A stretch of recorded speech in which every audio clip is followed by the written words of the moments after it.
Merci Marie-Christine, mesdames et messieurs, c'est avec plaisir donc qu'on peut ouvrir cet après-midi. Ce colloque a pour thème l'accompagnement revisité des personnes polyhandicapées à tous les âges de la vie. Ce matin, on a entendu des notions très importantes, partir des besoins et des aspirations de la personne, c'est évident et c'est bien de le rappeler. L'innovation dont nous parlait Madame Moïse, la liberté de choix, le respect de l'autodétermination de la personne. Dans le cadre des évolutions importantes du secteur médico-social, ces évolutions que ce secteur connaît depuis 20 ans et plus notablement depuis 5 à 7 ans, nous allons étudier cet après-midi des innovations dans deux registres. D'une part, l'accompagnement, d'autre part, la scolarisation. Je vous précise le programme car peut-être il ne colle pas exactement avec ce qui est indiqué sur vos documents. Dès maintenant, nous allons avoir la chance d'entendre Jean-Yves Quillien. Jean-Yves Quillien est le directeur de la plateforme Polyhandicap Clairefontaine en Seine-et-Marne. Il est aussi le vice-président du groupe Polyhandicap France. Et il va nous parler effectivement de l'évolution, de cette mise en perspective de l'évolution du secteur médico-social et plus particulièrement d'une pratique qu'il anime, qui est celle d'une plateforme destinée à des enfants. L'accompagnement d'enfants dans une multimodularité souple. Ensuite, c'est dans le domaine de l'accompagnement des adultes que nous étudierons les nouvelles modalités à travers deux communications. Une communication de Madame Ingrid Sardou, directrice au Papillon Blanc d'Hazebrouck, dans le Nord, qui va nous présenter le DASMO. Les DASMO, dispositifs d'accompagnement et de soins en milieu ordinaire, sont une particularité de la région Hauts-de-France. L'ARS Hauts-de-France a créé 6 DASMO à travers l'ensemble des 5 départements de la région Hauts-de-France. Et donc, Madame Sardou nous présentera le DASMO dont elle est directrice. C'est ensuite Monsieur Scotté, ici présent, alors que les deux précédents orateurs interviendront par visio. C'est Monsieur Scotté, ici présent, directeur général des Papillons Blancs de Lille, qui nous présentera une modalité innovante, elle aussi, une masse à domicile. Ensuite, Monsieur Jean-Luc Moret, directeur de l'EAP de Canis, dans les Bouches-du-Rhône, à côté de Marseille, nous présentera effectivement le recours au libéral pour continuer le parcours de soins et offrir réaliser une offre de soins complète pour les enfants accompagnés. Il sera sur ce plan également étoffé dans sa communication par une intervention de Monsieur Paladoyan, kinésithérapeute dans cette structure qui lui interviendra en visio. Et nous terminerons cette première partie de la matinée sur l'accompagnement avec une mise en perspective, si je puis dire, puisque nous demanderons à Sylvie Gay-Bellil, la directrice générale du CESAP, de nous dire un petit peu avec les différentes portes d'entrée dont on entend parler, la réponse accompagnée pour tous, les plans d'accompagnement globaux, les groupes opérationnels de synthèse, les PCPE, les communautés 360. Comment est-ce qu'à travers toutes ces modalités de réponse transitoire, on peut passer à des réponses pérennes? Ce sera le premier temps de cet après-midi. Le second temps, je vous l'ai dit, est consacré à la scolarisation. Et nous pourrons entendre Monsieur Le Goff, directeur général de l'association Les Tout-Petits, nous présenter à travers un film, notamment, l'unité d'enseignement externalisée polyhandicap de l'école primaire Les Molières de cette association Les Tout-Petits. Comme l'a dit Marie-Christine Tesnas, nous avons la chance d'avoir parmi nous Monsieur Thierry Bourg, inspecteur de l'éducation nationale dans le département de l'Essonne. Il pourra donc effectivement nous apporter son approche quant à cette unité d'enseignement externalisée pour enfants polyhandicapés. Nous pourrons entendre aussi Camille Rousselet, éducatrice de l'association Les Tout-Petits, et nous entendrons Galina Ripkin nous parler d'une autre modalité de scolarisation, puisque Galina est maman d'Iris, et Iris est scolarisée, elle, en interne, dans le milieu spécialisé qui l'accompagne, avant de terminer la journée par des échanges en cours. Je peux donc maintenant passer la parole à Jean-Yves Quillien, s'il est en ligne.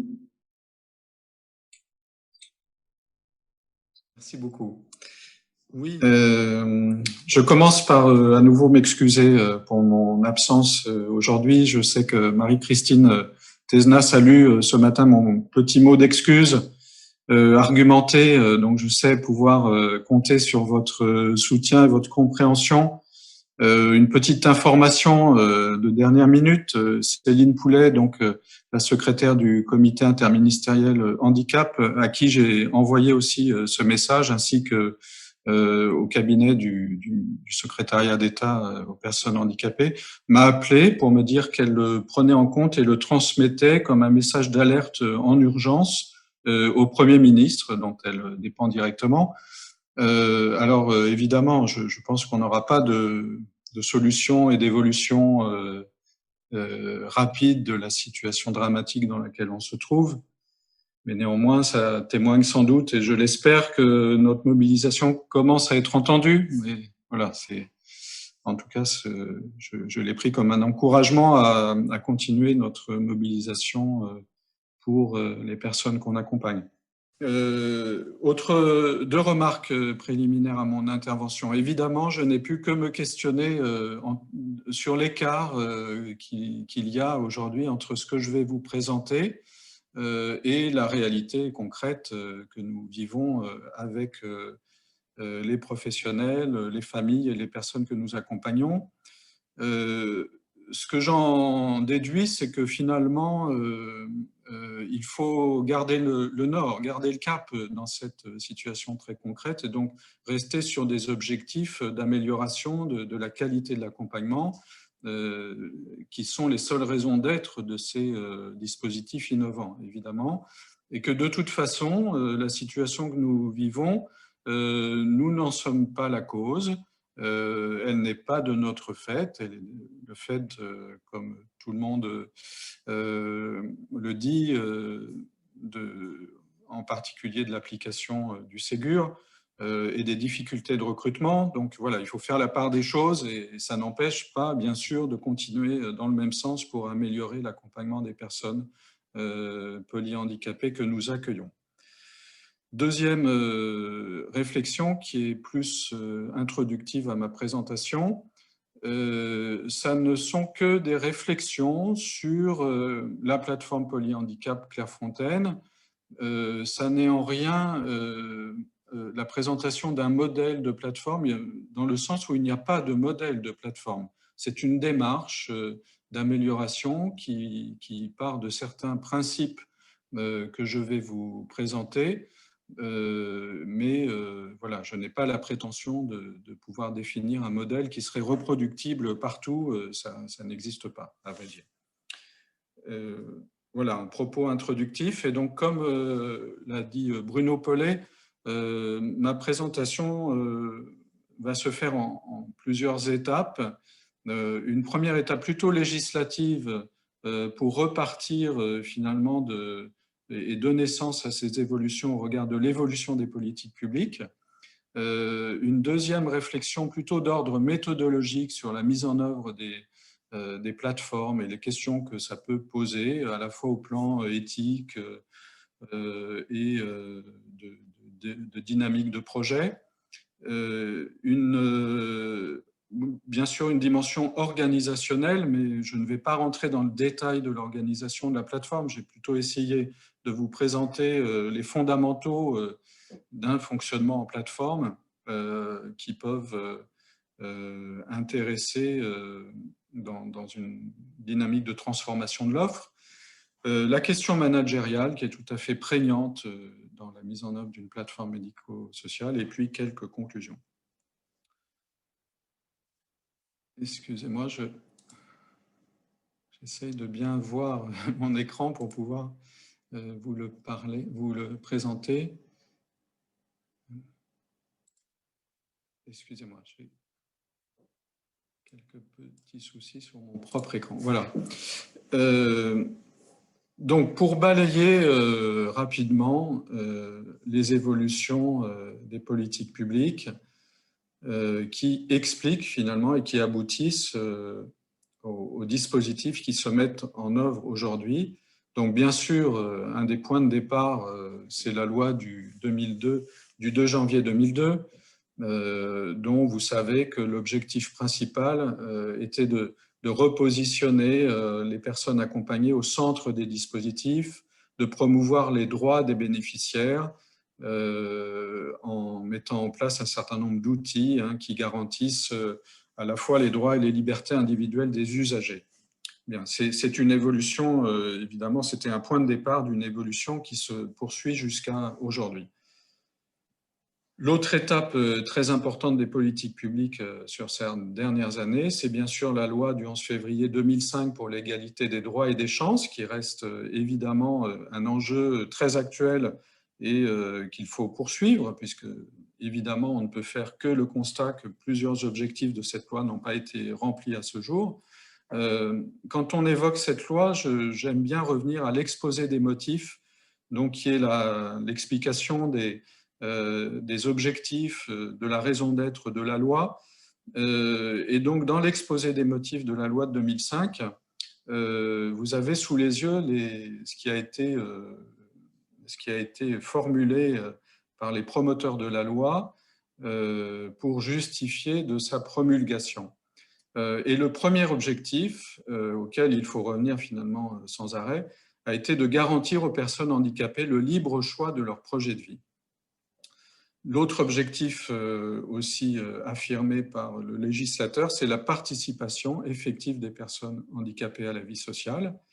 Et puis enfin, le dernier objectif, qui est très signifiant finalement aujourd'hui et qui a mis beaucoup de temps à se mettre en œuvre de façon concrète, c'est de substituer une logique de service à une logique administrative. Donc vous voyez que la loi 2005, elle garde toute son actualité, et reste finalement un cadre, on pourrait dire législatif évidemment, mais même éthique tout à fait essentiel pour penser nos organisations aujourd'hui. Évidemment, la Convention des Nations Unies, donc, qui a été promulguée en 2006 et ratifiée par la France en 2010, reste évidemment un cadre de référence essentiel. Vous avez suivi l'audition de la France par la commission de l'ONU cet été, avec les remarques qui en ont été faites. J'ai volontairement, bien sûr, surligné ces éléments de l'article 19, puisque bien que les commentaires de la commission de l'ONU publiés en septembre étaient assez négatifs sur l'engagement de la France, néanmoins on voit qu'il y a une vraie cohérence entre la loi 2005 et la Convention des Nations Unies, là dans son article 19, qui promeut de la même manière la liberté de choix pour les personnes en situation de handicap, les personnes handicapées, la même liberté de choix que les autres personnes, la possibilité de choisir sur la base de l'égalité avec les autres leur lieu de résidence et d'accéder à une gamme de services à domicile ou en établissement. Voilà, je pense que ça fait écho, ces formulations très fortes finalement, et là aussi très actuelles, font vraiment écho à nos préoccupations d'aujourd'hui. Élément aussi essentiel du paysage médico-social de ces dernières années, donc c'est bien sûr le rapport Tifto 2014, donc vous savez, qui a fait suite à la situation d'une jeune fille qui restait à son domicile faute de solution et surtout à cause de réponses négatives de gestionnaires aux demandes d'admission. Donc le juge des référés a contraint l'État à une prise en charge effective dans les 15 jours. Il en est découlé donc ce que vous connaissez, c'est-à-dire ce principe de réponse accompagnée pour tous. Et donc le titre du rapport illustre bien son objectif principal, de zéro personne, aucune personne sans solution. Et il était là aussi préconisé d'élaborer des réponses modulaires plutôt qu'une gestion institutionnelle et cloisonnée de place pour permettre cette effectivité de la réponse accompagnée pour tous. J'en arrive donc à 2017 et on se rapproche petit à petit finalement de ce qui est le cadre réglementaire aujourd'hui et législatif des plateformes de services, qui est le décret de 2017.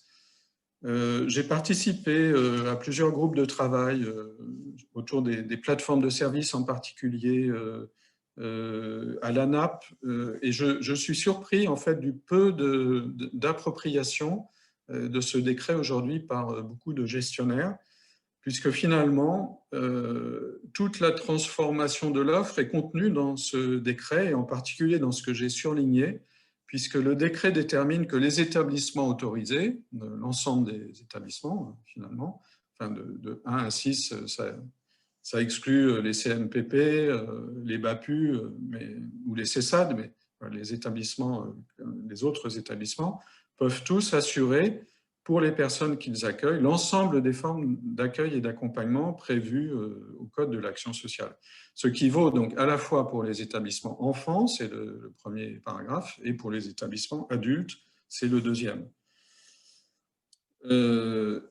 Ces modes d'accompagnement donc, sont décrits à l'article L312.1, vous les avez sous les yeux, donc c'est le domicile, c'est le milieu de vie ordinaire, c'est l'accueil familial, c'est une structure de prise en charge, autrement dit un établissement. Ça peut être un accueil permanent, temporaire, séquentiel, en internat, semi-internat, externat. Donc un établissement qui bénéficie qui se raccroche à ce décret du fait de sa nouvelle autorisation, en fait, a le droit de mettre en œuvre, sans autre formalité, on va dire, et sans l'accord de la MDPH, c'est un point très important, l'ensemble de ces modes d'accompagnement. Donc, ce texte représente vraiment la base réglementaire du fonctionnement en plateforme de service tel qu'il existe aujourd'hui.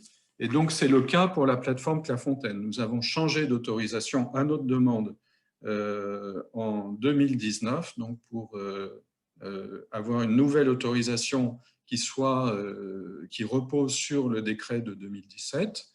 Et donc, cette nouvelle autorisation nous donne le droit de proposer aux jeunes que nous accompagnons et à leurs familles l'ensemble de ces modes d'accompagnement sans que les familles aient à chaque fois à refaire une demande auprès de la MDPH. C'est-à-dire qu'un jeune qui aurait une orientation uniquement CESAD, ça arrive encore, parce que la MDPH ne s'est pas encore mis, on va dire, à jour par rapport à ces évolutions réglementaires, nous avons le droit de l'accueillir en accueil de jour, 1 ou 2 jours par semaine, de l'accueillir en hébergement 1 semaine de temps en temps.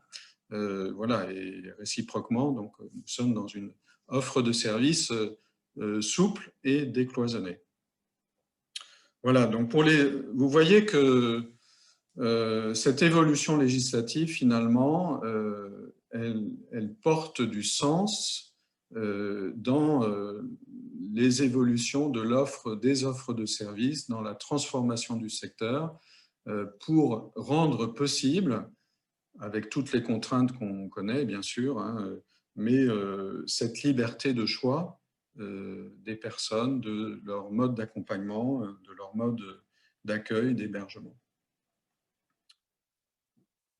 Voilà pour cette partie. Quelques réflexions sur l'approche méthodologique qui peut être retenue et qui reste finalement aussi un repère, un ensemble de repères dans la mise en œuvre d'une plateforme de service. Quand on essaye de transformer son établissement en plateforme de service, il me semble que la première chose à faire collectivement avec l'ensemble des équipes, des professionnels et des familles, c'est de poser clairement les repères éthiques de cette transformation pour y donner sens et donc de l'articuler aussi avec l'évolution des politiques publiques. Moi, je suis surpris souvent de voir une certaine résistance par rapport à l'évolution des politiques publiques. Finalement, l'évolution des politiques publiques en démocratie, on peut dire qu'elle est portée par tout le monde, et qu'il faut s'en saisir pour pouvoir en tirer le meilleur. Et donc ça, c'est un enjeu important, c'est un enjeu éthique finalement. La transformation d'une plateforme, elle repose sur quelques éléments qui me paraissent personnellement avoir beaucoup de sens.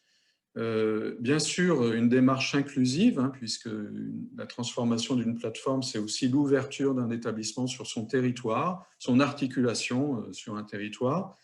Bon, je ne développerai pas cette question de la démarche inclusive, parce que dans le champ du polyhandicap, on sait que ça pose beaucoup de questions. Bon, ce serait sans doute un colloque à part entière hein, sur le sujet, mais voilà, évidemment, ça s'inscrit dans cette dynamique. Un autre repère éthique de la transformation, c'est l'inconditionnalité de l'accueil qui est lié à un fonctionnement en plateforme de service. Et ça, c'est une façon concrète, opérationnelle, pragmatique de mettre en œuvre le zéro sans solution. Ça veut dire qu'à partir du moment où une personne est orientée par la MDPH vers un établissement pour personnes polyhandicapées, on est dans une posture d'accueil inconditionnel et que c'est ça qui permet de répondre à toutes les situations. Bon, on y reviendra après sur les problématiques managériales que ça peut induire. Et puis, ensuite, la modularité de l'offre, voilà, qui est déterminée par le décret 2017, comme je l'évoquais juste avant, qui est une condition sine qua non de la liberté de choix des personnes. C'est-à-dire, la personne peut choisir son mode d'accompagnement, d'hébergement, et seule la modularité de l'offre permet d'offrir cette liberté de choix, surtout sur les phases de transition, quand les besoins de la personne accompagnée évoluent à cause de son âge, à cause peut-être de sa dépendance, voilà, ou à cause de la situation familiale. Il y a un tas de facteurs qui peuvent déterminer une nécessité de faire évoluer les modalités d'accompagnement. Et donc, évidemment, seule la souplesse et la modularité de l'offre, y compris au plan administratif et réglementaire, rendent possible cette liberté de choix. Voilà, donc première étape, poser les repères éthiques. Deuxième étape, deuxième repère, si on veut, dans la transformation d'établissements en plateforme, c'est très nettement de faire confiance à l'intelligence collective en associant l'ensemble des acteurs, donc bien sûr les familles, bon, les jeunes polyhandicapés aussi, voilà, bien sûr les enjeux sont différents pour ce qui les concerne, et puis l'ensemble des professionnels. Et donc voilà, c'est un petit clin d'œil et voilà, quelque chose maintenant qui est devenu notre cadre habituel de réflexion. On ne fait plus des groupes de travail qui sont voilà, quelques professionnels qui pensent pour tous, et même s'ils sont porte-parole de l'ensemble, on ne fait plus de groupes de travail, on fait des cafés-projets ouverts à tous. Et donc, même sur des thématiques très structurantes, on fonctionne en café-projet. Je dois dire que les éléments les plus structurants de l'organisation de notre plateforme de service ont été énoncés par des personnes à qui on n'aurait pas forcément demandé de participer à un groupe de travail, qui ne se seraient peut-être pas proposées elles-mêmes d'ailleurs, mais qui ont énoncé des éléments essentiels à la construction collective. Voilà. Donc faire confiance à l'intelligence collective.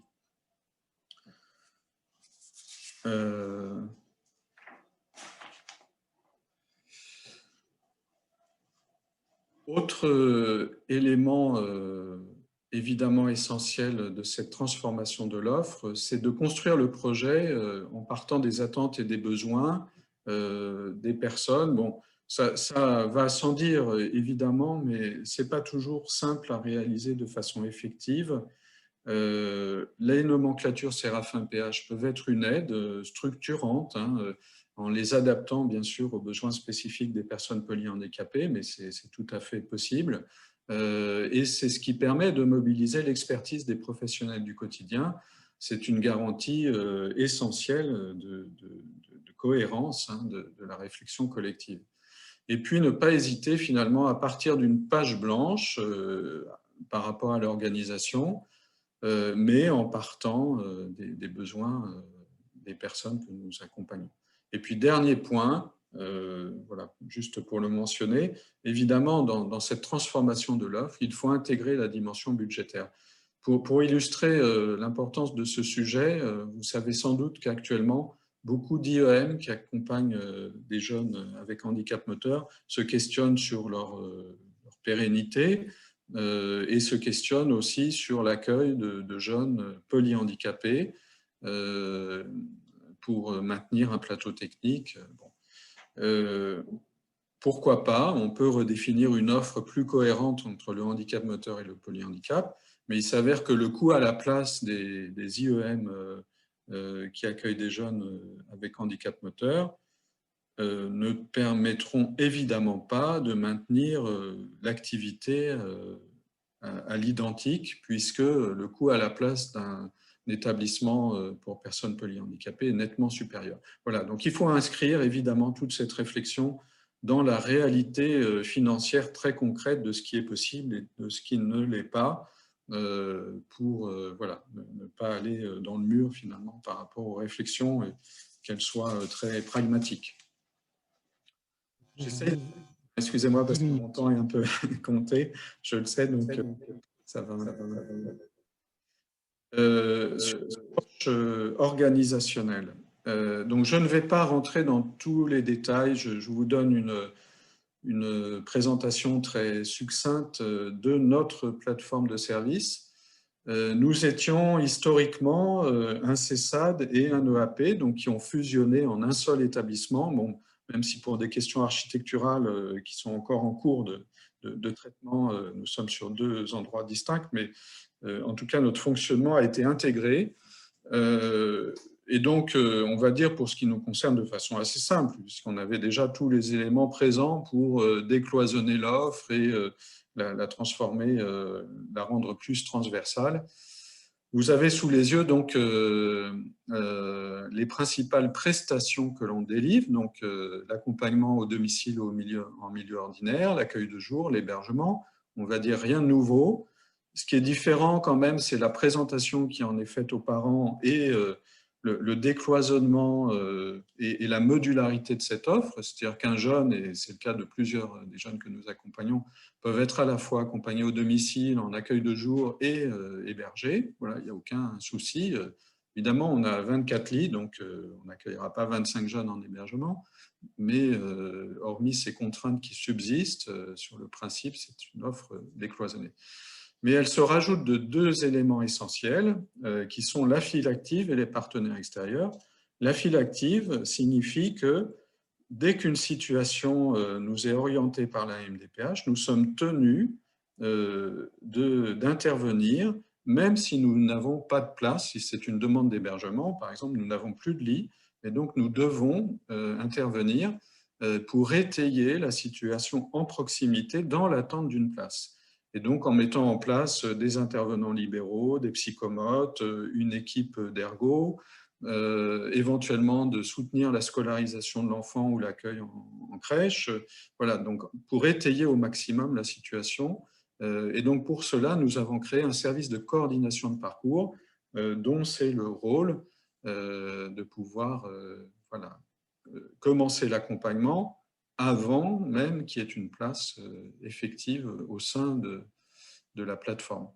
Et puis à l'autre bout de la chaîne, donc, il y a cette structuration de la complémentarité de l'offre avec des partenaires extérieurs.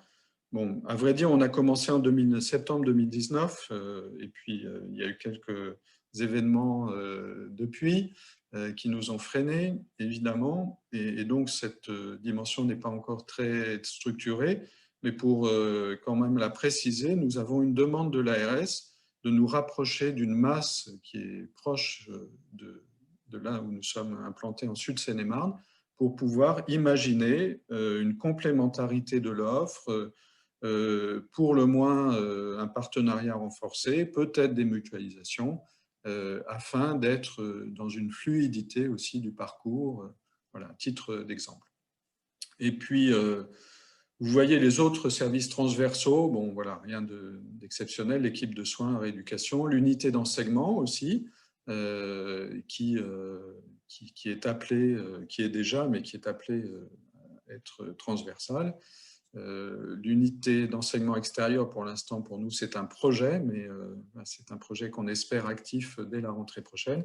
Et puis, autre point très important pour nous, c'est la mini-ferme, avec tout ce qui tourne autour de la médiation animale, qu'on souhaite et qu'on est en train, qu'on souhaite de transformer en tiers-lieu, et donc qui permet d'accueillir des enfants qui sont en file active, c'est-à-dire qui n'ont pas de place, mais qui peuvent venir à la mini-ferme pour des activités très intéressantes, éducatives, thérapeutiques, que permettent la médiation animale. Et puis au-delà de ça, que ce soit évidemment un lieu ouvert aux écoles, aux partenaires extérieurs. Voilà.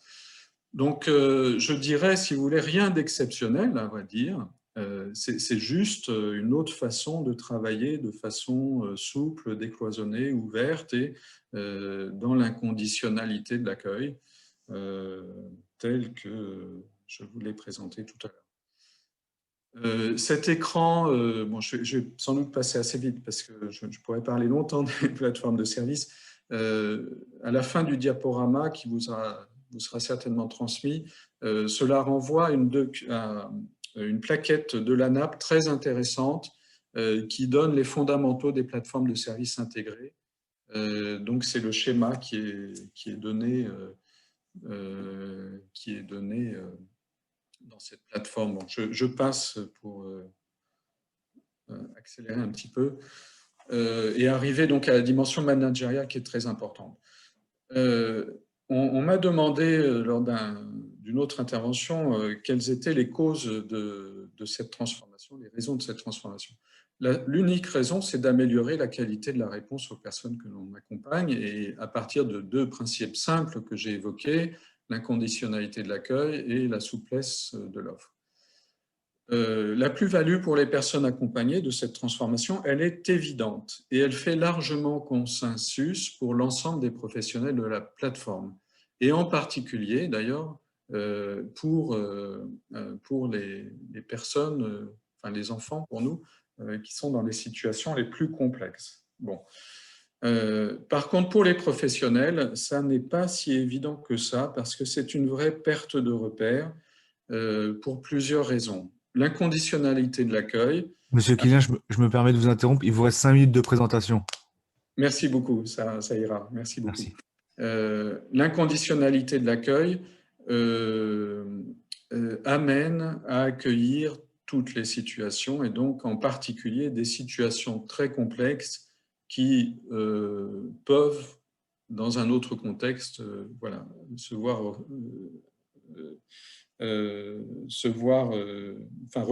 une fin de non-recevoir. Donc, cela nécessite vraiment un important effort de formation, un soutien des professionnels, voilà, pour qu'ils aient tous les outils techniques, on va dire, en termes de pratique professionnelle pour pouvoir accompagner ces situations. Deuxième constat que l'on fait, c'est que la dimension hiérarchique du management ne suffit pas, dans un fonctionnement en plateforme, à porter la motivation des professionnels. Dans une organisation modulable, décloisonnée, qui travaille en réseau.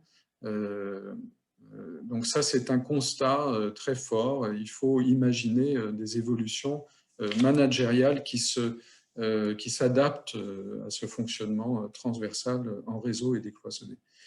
Et puis, de façon beaucoup plus concrète, pragmatique, une organisation trop pyramidale dans une plateforme, elle ne produit que des dysfonctionnements parce qu'il n'est pas possible que tout remonte à la direction, on va dire, et que la direction s'occupe de tout.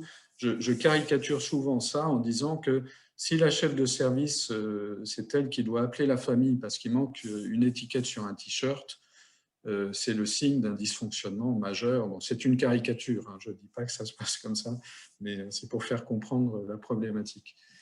Et donc, ça oblige à faire évoluer le management pour passer d'un modèle pyramidal à un modèle plus transversal, d'un modèle essentiellement hiérarchique à un modèle qui favorise l'autonomie des professionnels et l'accompagnement par les cadres intermédiaires de l'évolution des pratiques et des postures professionnelles. Pour l'ensemble des professionnels, c'est une évolution très, très importante de posture et qui nécessite d'être accompagnée. Ça ne va pas de soi toujours, hein, et d'être étayé. D'autant plus que ça nécessite des nouvelles compétences, des nouvelles fonctions, donc comme la coordination de parcours, et puis le coaching, en particulier pour les cadres intermédiaires, d'être soutenant de l'évolution des pratiques professionnelles. Voilà, donc très rapidement. Et donc en conclusion, ce qui me semble très important de retenir, hein, encore une fois en termes de réflexion sur les plateformes, hein, vous voyez que je n'ai pas voulu faire une présentation purement factuelle, mais plus des éléments de réflexion. Donc le fait de poser le cadre éthique, ça reste évidemment essentiel. Et le cadre éthique, c'est fondamentalement la qualité de la réponse aux personnes accompagnées, selon deux principes que j'ai répétés plusieurs fois, l'inconditionnalité de l'accueil et la liberté de choix. Pour porter ce cadre éthique et lui donner sens, il faut aussi avoir en permanence cette équation que la bientraitance est un équivalent de la qualité de vie au travail et réciproquement. Bon, évidemment, dans le contexte actuel, ce n'est pas sans poser des questions éthiques et concrètes, voilà, qu'on pourrait qualifier de dramatiques. Et puis faire évoluer le management, finalement, pour redonner à chaque professionnel de la capacité d'agir, de l'autonomie dans les décisions qui relèvent de leur champ d'intervention, puisqu'encore une fois, un fonctionnement pyramidal et purement hiérarchique ne suffit absolument pas à répondre aux défis d'une organisation plateforme. Et enfin, voilà, ça appelle à redéfinir les fonctions de chacun, finalement, sa place dans cette organisation transversale et matricielle, si on veut, et en particulier donc, de faire émerger ces nouvelles fonctions de coordination pour porter ce qui doit être une démarche inclusive, donc une ouverture sur le réseau, sur l'extérieur, sur le territoire, et puis le travail avec, dans la complémentarité de l'offre et des prestations avec l'ensemble des partenaires du réseau. Voilà, je vous ai mis dans une dernière diapositive, si le diaporama vous est transmis, donc quelques sources, le document de la NAP que j'ai évoqué. Je vous donne accès à notre projet d'établissement. Il faut que je mette à jour le site internet de la Croix-Rouge, ce qui est un petit peu compliqué au plan technique, mais je vais le faire pour que vous ayez accès à notre projet de service. Et puis, je renvoie évidemment aux nomenclatures Séraphin, qui sont quand même une aide très utile pour restructurer une offre de service et surtout en complémentarité avec les autres acteurs du territoire. Merci beaucoup pour votre écoute. Oui. Merci beaucoup pour cette présentation en quelque sorte des tenants et des aboutissants de cette plateforme Clairefontaine portée par la Croix-Rouge. Il nous a rappelé un petit peu effectivement toute cette évolution du secteur médico-social, cette évolution de l'offre qui a abouti à ce que vous puissiez développer cette riche offre de plateforme, et tu nous as bien développé les réflexions que cette pratique t'avait amenées, notamment sur le plan de sa construction, la méthode de construction, sur le plan de sa vie quotidienne en organisationnel, en management. Merci.